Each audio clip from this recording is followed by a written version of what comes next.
Welcome to Car Coach Reports. This is 4-Minute Friday, and my name is Paul Fix. Lauren is currently flying back from Abu Dhabi right now from driving the new Audi E-Tron. The review of that's going to come up next week, so keep an eye out for that. The Ideal Cars team out here in Washington State has been nice enough to lend me their studio for today, so let's get right to it. This is what's going on in your automotive world.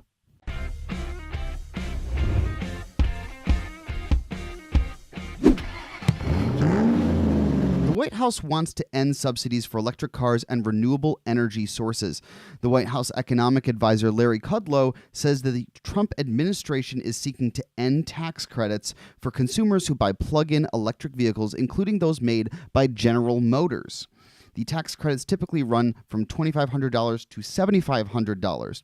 Kudlow's comments come after he was asked about plans following GM's announcement of U.S. plants closures and layoffs last week. You can check out our video on that right up here. Kudlow noted that ending these subsidies is a matter of policy and will happen in the near future. VW says that the next generation of gasoline cars is going to be its last.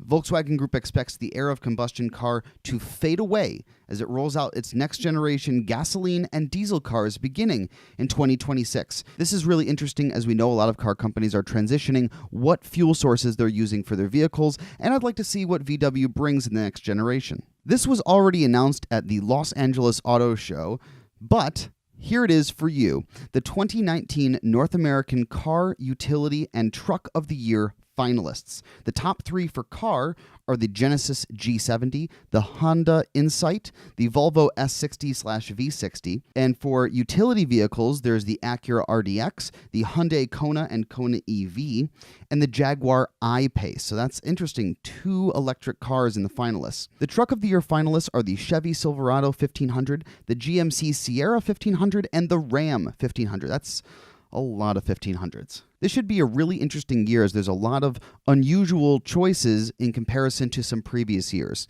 If you'd like to see our reviews on any of the cars that I just mentioned, the links will all be down below.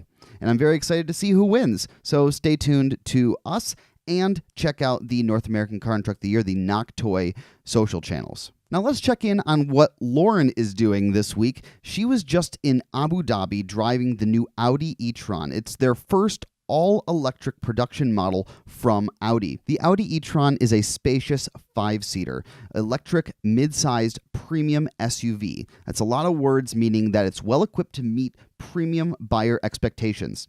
And the model will arrive in the U.S. in the second quarter of 2019. And this week in automotive history, December 7th, 1931, the Model A was discontinued.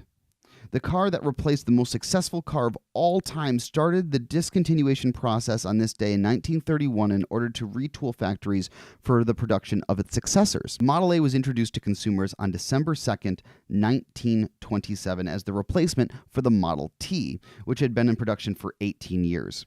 The Model A sold 1 million units in just over a year and hit 2 million only 5 months after that. Henry Ford initially resisted developing a new model to replace his beloved Model T, but dropping sales figures eventually led him to give in. The vehicle's design team was led by Henry's son Edsel, who actually has a car named after him, although Henry would always take the credit.